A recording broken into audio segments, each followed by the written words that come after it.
जय हिंद दोस्तों, कैसे हैं आप सभी। आशा करता हूं बहुत ही अच्छे होंगे। अगर आपका हाल ही में रेलवे का एग्जाम है तो यह सेट आपके लिए बहुत ही महत्वपूर्ण है। यहां से आपको क्वेश्चंस सीधे सीधे आपके सेटों में देखने को मिलेंगे। तो अगर आपकी तैयारी अच्छी है तो आप लोग 20 में से बताइए कितने क्वेश्चन सही हैं। 18 प्लस आपके सही होने चाहिए। चलिए वीडियो की शुरुआत करते हैं, देखते हैं पहला क्वेश्चन क्या है। जो भी क्वेश्चन है PYQ क्वेश्चन है। चलिए देखते हैं पहला क्वेश्चन क्या पूछा है आपसे। पहला क्वेश्चन पूछा है कोशिका में एटीपी यानी कि ऊर्जा मुद्रा मुख्यतः कहां बनता है, बताइए। राइट आंसर क्या हो जाएगा। तो राइट आंसर जो हो जाएगा वो हो जाएगा ऑप्शन बी, माइटोकॉन्ड्रिया। इस प्रश्न का राइट आंसर हो जाएगा। माइटोकॉन्ड्रिया को कोशिका का पावर हाउस कहा जाता है क्योंकि यह एटीपी जिसका फुल फॉर्म होता है एडेनोसिन ट्राइफॉस्फेट बनाता है। एटीपी का निर्माण सेलुलर रिस्पिरेशन के दौरान होता है जिसमें ग्लूकोज टूटकर ऊर्जा बनाता है। बाकी विकल्पों की बात करें तो राइबोसोम जो है यह जो है प्रोटीन संश्लेषण करता है, एटीपी नहीं बनाता। न्यूक्लियस डीएनए संग्रह करता है, ऊर्जा उत्पादन नहीं। और लाइसोसोम अपशिष्ट पदार्थों को पचाता है। अब चलते हैं अगले प्रश्न की ओर, देखते हैं अगला प्रश्न क्या पूछा है आपसे। अगला प्रश्न जो पूछा है वह पूछा है तांबे पर हरी परत बनने का मुख्य कारण क्या है। आपसे पूछा है कि तांबे पर हरी परत बनने का मुख्य कारण क्या है, बताइए। राइट आंसर क्या हो जाएगा। राइट आंसर कमेंट बॉक्स में लिख दीजिए। राइट आंसर हो जाएगा ऑप्शन सी, कॉपर कार्बोनेट। इस प्रश्न का राइट आंसर हो जाएगा। तांबे की सतह पर समय के साथ CO2 नमी और हवा के संपर्क में आने पर कॉपर कार्बोनेट बनता है। यह हरे रंग की परत वर्ल्डिग्रिस कहलाती है और यही तांबे की वस्तुओं को हरा बना देता है। यह परत धातु के आगे के संक्षारण से कुछ हद तक बचाती है, एक तरह की प्रोटेक्टिव लेयर बना जाती है। तांबे की मूर्तियां, सिक्के, तार या बर्तन हवा में रहने पर धीरे धीरे हरे पड़ जाते हैं। अब चलते हैं अगले प्रश्न की ओर, देखते हैं अगला प्रश्न क्या पूछा है आपसे। अगला प्रश्न जो पूछा है वह पूछा है मानव हृदय में कुल कितने वाल्व होते हैं। आपसे पूछा कि मानव हृदय में कुल कितने वाल्व होते हैं, बताइए। राइट आंसर क्या हो जाएगा। तो राइट आंसर जो हो जाएगा वो हो जाएगा ऑप्शन सी, 4 वाल्व होते हैं। ऑप्शन सी इस प्रश्न का राइट आंसर हो जाएगा। मानव हृदय में 4 मुख्य वाल्व होते हैं जो रक्त को एक ही दिशा में बहने देते हैं। ये वाल्व बैक फ्लो रक्त के उल्टे बहने को रोकते हैं। 4 वाल्व कौन कौन से होते हैं। ट्राइकप्सिड वाल्व दाएं अलिंद और दाएं निलय के बीच, बाइकप्सिड या मिट्रल वाल्व बोलते हैं बाई अलिंद और बाएं निलय के बीच, और पल्मोनरी वाल्व दायां निलय फेफड़ों की धमनी, और आर्टिक वाल्व जो है बायां निलय महाधमनी। ये सभी मिलकर हृदय की पंपिंग प्रणाली को सही बनाए रखते हैं। अब चलते हैं अगले प्रश्न की ओर, देखते हैं अगला प्रश्न क्या पूछा है आपसे। अगला प्रश्न पूछा है ब्लीचिंग पाउडर का रासायनिक सूत्र क्या है। आपसे पूछा कि ब्लीचिंग पाउडर का रासायनिक सूत्र क्या है, बताइए। राइट आंसर क्या हो जाएगा। राइट आंसर जो हो जाएगा वो हो जाएगा ऑप्शन ए, CaOCl2 का होल ट्वाइस ब्लीचिंग पाउडर का रासायनिक सूत्र है। ब्लीचिंग पाउडर का रासायनिक सूत्र कैल्शियम ऑक्सीक्लोराइड है। CaOCl2 का होल ट्वाइस होता है। इसे कैल्शियम हाइड्रोक्साइड और क्लोरीन गैस की अपक्रिया से बनाया जाता है। यह रंग उड़ाने और कीटाणुनाशक के रूप में प्रयोग होता है। जल शोधन, कपड़ा उद्योग और सफाई कार्यों के लिए इसका उपयोग बड़े पैमाने पर होता है। बाकी विकल्पों की बात करें CaCl2 कैल्शियम कार्बोनेट है यानी कि चूना पत्थर, इसमें क्लोरीन नहीं होता। CaCl2 कैल्शियम क्लोराइड है, सॉरी CaCl2 जो है कैल्शियम क्लोराइड है। CaCO3 कैल्शियम कार्बोनेट यानी कि चूना पत्थर, और CaOH का होल ट्वाइस बुझा चूना है। अब चलते हैं अगले प्रश्न की ओर, देखते हैं अगला प्रश्न क्या पूछा है आपसे। अगला प्रश्न जो पूछा है वह पूछा है धातुओं की विद्युत चालकता किस पर सबसे अधिक निर्भर करती है। आपसे पूछा कि धातुओं की विद्युत चालकता किस पर सबसे अधिक निर्भर करती है, बताइए। राइट आंसर क्या हो जाएगा। राइट आंसर जो हो जाएगा वो हो जाएगा ऑप्शन बी, मुक्त इलेक्ट्रॉनों की संख्या पर। ऑप्शन बी इस प्रश्न का राइट आंसर हो जाएगा। धातुएं अच्छी विद्युत चालक इसलिए होती हैं क्योंकि इनमें मुक्त इलेक्ट्रॉनों की संख्या अधिक होती है। धारा प्रवाह जो होता है इलेक्ट्रॉनों का प्रवाह, इसलिए जितने ज्यादा फ्री इलेक्ट्रॉन्स उतनी अधिक चालकता। तांबा की बात करें, तांबा और चांदी सर्वश्रेष्ठ चालक है क्योंकि इनमें मुक्त इलेक्ट्रॉनों की संख्या बहुत अधिक है। अब चलते हैं अगले प्रश्न की ओर, देखते हैं अगला प्रश्न क्या पूछा है आपसे। अगला प्रश्न पूछा है किस रोग को साइलेंट किलर कहा जाता है क्योंकि इसके लक्षण देर से दिखते हैं। आपसे पूछे किस रोग को साइलेंट किलर कहा जाता है क्योंकि इसके लक्षण देर से दिखते हैं, बताइए। राइट आंसर क्या हो जाएगा। राइट आंसर कमेंट बॉक्स में लिख दीजिए। तो राइट आंसर जो हो जाएगा वो हो जाएगा option B, high blood pressure. इस प्रश्न का राइट आंसर हो जाएगा। हाई ब्लड प्रेशर को साइलेंट किलर कहा जाता है। शुरुआती स्टेज में कोई लक्षण नहीं दिखते लेकिन लंबे समय तक अनियंत्रित बीपी, हार्ट अटैक, स्ट्रोक और किडनी फेलियर जैसी समस्याएं उत्पन्न करती है। बीपी नियंत्रित रखने के लिए डाइट प्लस व्यायाम जरूरी है। अब चलते हैं अगले प्रश्न की ओर, देखते हैं अगला प्रश्न क्या पूछा है आपसे। अगला प्रश्न जो पूछा है वह पूछा है शरीर का कौन सा भाग स्वतः पुनर्जीवित होने की क्षमता रखता है। आपसे पूछा कि शरीर का कौन सा भाग स्वतः पुनर्जीवित होने की क्षमता रखता है, बताइए राइट आंसर क्या हो जाएगा। राइट आंसर जो हो जाएगा वो हो जाएगा ऑप्शन सी, यकृत या लीवर इस प्रश्न का राइट आंसर हो जाएगा। लीवर मानव शरीर का एकमात्र अंग है जो स्वयं को रीजनरेट कर सकता है। इसका 25 से 30% हिस्सा भी शेष हो तो पूरी तरह पुनः बन सकता है। या शरीर का डिटॉक्स सेंटर है, विषैले पदार्थों को हटाता है। इसका पुनर्जीवन प्रोटीन संश्लेषण पर आधारित है।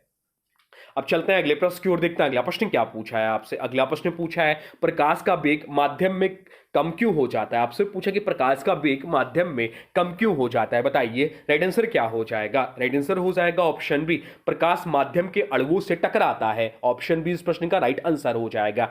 वैक्यूम में प्रकाश की गति सबसे अधिक होती कितनी, तो 3 × 10⁸ मीटर प्रति सेकंड, क्योंकि यह कण को यहाँ वहां कोई कण नहीं होते। जब प्रकाश किसी माध्यम जैसे वायु जल कांच में प्रवेश करता है तो वह माध्यम के अणुओं से टकराता है। इस टकराव के कारण प्रकाश की ऊर्जा का अल्पकालिक अवशोषण व पुनः उत्सर्जन होता है, जिसके उसकी गति कम प्रतीत होती है। जिस माध्यम का अपवर्तनांक अधिक होता है उसमें प्रकाश की गति कम होती है।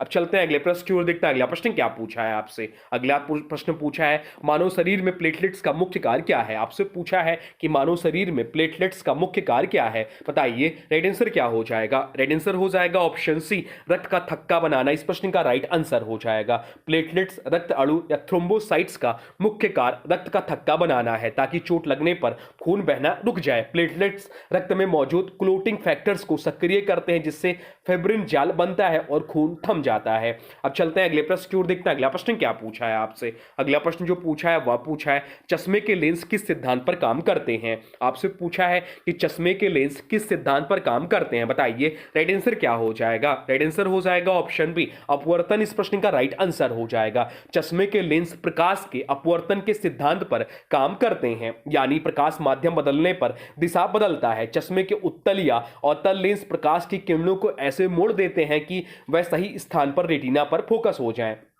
मायोपिया जिसे निकट दृष्टि दोष कहते हैं, इसके निवारण के लिए अवतल लेंस का प्रयोग किया जाता है और दूर दृष्टि दोष के लिए उत्तल लेंस का प्रयोग किया जाता है। लेंस प्रकाश को मोड़कर आंख की फोकसिंग क्षमता को ठीक करते हैं। यह सब अपवर्तन की वजह से संभव है। अब चलते हैं अगले प्रश्न की ओर, देखते हैं अगला प्रश्न क्या पूछा है आपसे। अगला प्रश्न पूछा है पाचन तंत्र में प्रोटीन का पाचन कहां शुरू होता है। आपसे पूछा है कि पाचन तंत्र में प्रोटीन का पाचन कहां शुरू होता है, बताइए राइट आंसर क्या हो जाएगा। राइट आंसर हो जाएगा ऑप्शन बी, पेट इस प्रश्न का राइट आंसर हो जाएगा। प्रोटीन का पाचन सबसे पहले पेट यानी कि स्टमक से शुरू होता है, जहां पेप्सिन एंजाइम सक्रिय होता है। पेट में HCl यानी कि हाइड्रोक्लोरिक एसिड पाया जाता है, जो पेप्सिनोजन को पेप्सिन में बदलता है। यही प्रोटीन के छोटे पेप्टाइड्स में तोड़ता है। स्मॉल इंटेस्टाइन के बाद में ट्रिप्सिन, साइटोट्रिप्सिन जैसे एंजाइम प्रोटीन को छोटे छोटे अमीनो एसिड में बदलते हैं।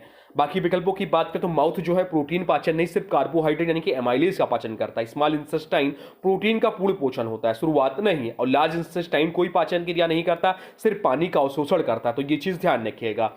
अब चलते हैं अगले प्रश्न की ओर, देखते हैं अगला प्रश्न क्या पूछा है आपसे। अगला प्रश्न पूछा है मानव शरीर में एंटीजन एंटीबॉडी रिएक्शन किस विज्ञान शाखा में अध्ययन किया जाता है। आपसे पूछा कि मानव शरीर में एंटीजन एंटीबॉडी रिएक्शन किस विज्ञान शाखा में अध्ययन किया जाता है, बताइए राइट आंसर क्या हो जाएगा। राइट आंसर हो जाएगा ऑप्शन बी, इम्यूनोलॉजी इस प्रश्न का राइट आंसर हो जाएगा। इम्यूनोलॉजी शरीर की प्रतिरक्षा प्रणाली का अध्ययन करती है। यही शाखा एंटीजन एंटीबॉडी रिएक्शन को समझाती है। एंटीजन वह पदार्थ है जिसे शरीर विदेशी मानता है, जबकि एंटीबॉडी शरीर द्वारा बनाई जाने वाली सुरक्षा प्रोटीन है। इसी प्रक्रिया के आधार पर टीकाकरण कार्य करता है। एंटीजन देने पर एंटीबॉडी बनने लगती है।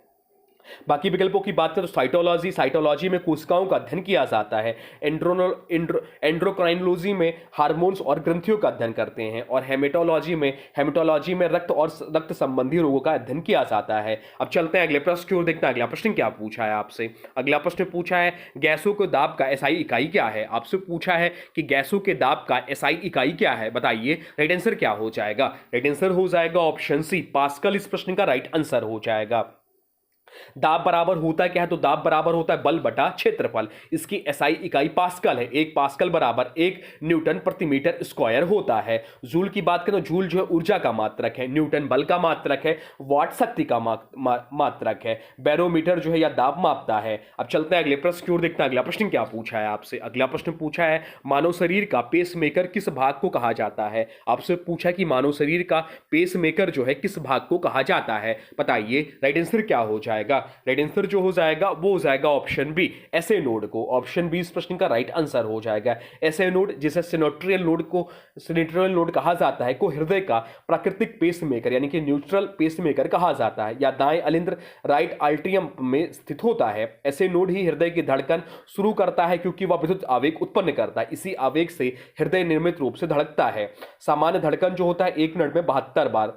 अब चलते हैं अगले प्रश्न की ओर, देखते हैं अगला प्रश्न क्या पूछा है आपसे। अगला प्रश्न पूछा है कौन सा हार्मोन फाइट और फ्लाइट प्रतिक्रिया के लिए जिम्मेदार है। आपसे पूछा है कि कौन सा हार्मोन फाइट और फ्लाइट प्रतिक्रिया के लिए जिम्मेदार है, बताइए राइट आंसर क्या हो जाएगा। राइट आंसर हो जाएगा ऑप्शन बी, एड्रेनालिन इस प्रश्न का राइट आंसर हो जाएगा। एड्रेनालिन अधिवक्र ग्रंथियों से स्रावित होता है, या तनाव डर उत्साह में शरीर को एक्शन मोड में डालता है, हृदय गति बढ़ाता है और रक्त प्रवाह तेज करता है, ऊर्जा रिलीज करता है। इसे इमरजेंसी हार्मोन भी कहा जाता है।